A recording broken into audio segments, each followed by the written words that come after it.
Kratos, as Athena herself has foretold. But you are late, perhaps too late to save Athens. Or is it Athens you have come to save? No, I can't! We must not stop! And when the oracle looked into his soul, she saw a beast as well as a man. Once a captain in the Spartan army, Kratos had begun his command with only 50 soldiers. But soon his numbers grew to the thousands. His tactics were brutal, but effective. Drunk with power, he was feared by all, except one. His wife was the only one to brave his fury. How much is enough, Kratos?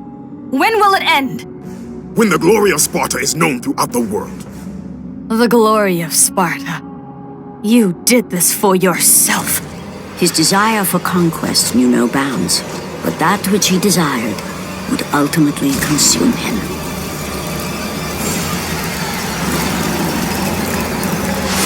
By the gods, why would Athena send one such as you? Stay out of my head! The wrecked bodies of those who had gone in search of Pandora's box lay before him, and at once Kratos knew who was responsible. For this was not the first time he'd seen the ruin Ares and his minions had left in their wake. Kratos had experienced it firsthand, years before. The youngest and boldest captain in the Spartan army, Kratos inspired fierce loyalty in his men. It had always been enough to carry them through any battle, until this day. The barbarians to the east numbered in the thousands, and descended on the Spartans without mercy.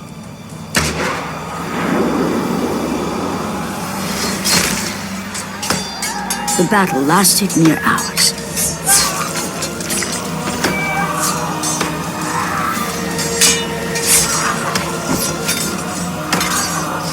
The discipline and training of the Spartans did little to stem the tide of the merciless barbarians.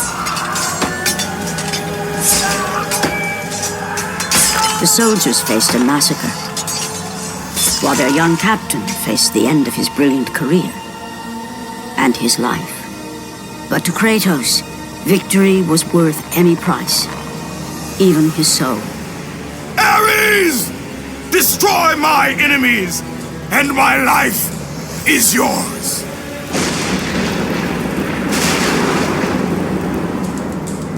That desperate call for aid would come to haunt Kratos for all his days.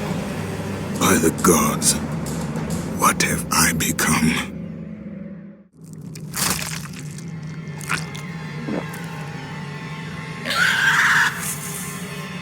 Kratos had been in service to the gods long enough to know the Harpy had been sent as a warning, a reminder from his former master of the decision that had cost Kratos everything. Had it been that long since he'd almost met his end at the hands of the barbarians? That long since he'd traded everything to save himself? Ares! The sky split apart, and the god of war stepped through. Descending from Olympus, he saw the makings of a god in a mere mortal. Ares would save Kratos. He would turn him into the perfect warrior, his servant on Earth. Only a simple pledge of loyalty was required. My life is yours, Ares. From this day, I shall carry forth your will. And his fate was sealed. As promised, Ares rescued his new disciple, bringing forth the power of a god, destroying those who would slaughter Kratos and his men.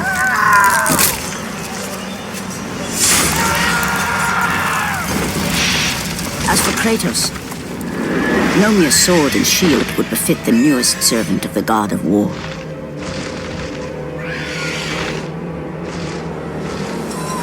The blades of chaos, forged in the foulest depths of Hades. Once attached, the chains remained so, chained and seared to the flesh, a part of the bearer's body, a permanent reminder of Kratos' pledge. In return, ultimate power. The rage of Ares exploded from within. But soon, he would learn the true cost of such power. A cost too high even for Kratos to pay. Wretched beast! I know who it is you serve! Return to your master. Tell the god of war I am his no longer. Tell him he is not safe while I walk the earth.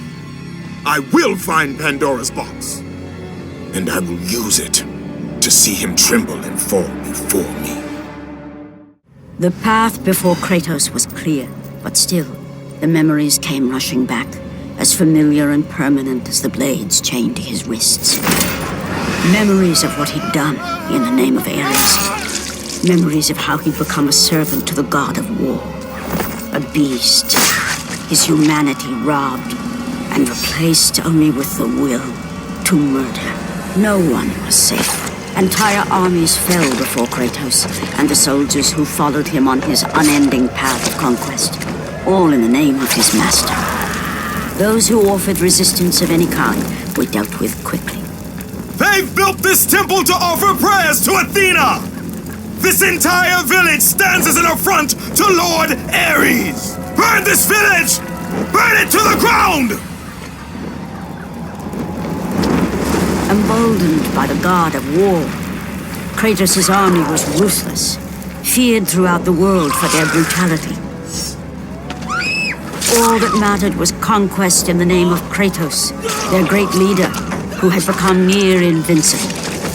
He feared nothing. But there was something about this temple, something forbidden. All his instincts told him he should never cross its threshold. Never step inside. Beware, Kratos. The dangers in the temple are greater than you know. But the village oracle's warning fell on deaf ears. His ambition would not be denied. All who opposed him would die.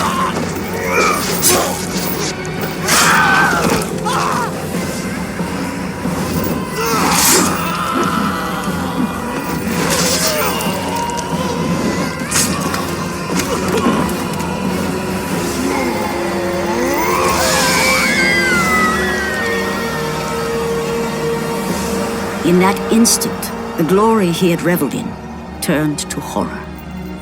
The image of his two final victims would stay with him for all his days. With that act, Kratos knew he could no longer serve his master.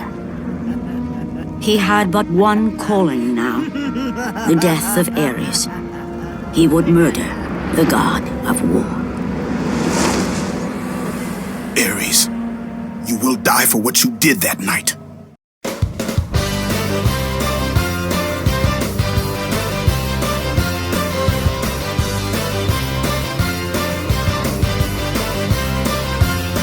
Just a normal day riding in a badminton birdie. Got knocked off course and broke some pharmacist's machine.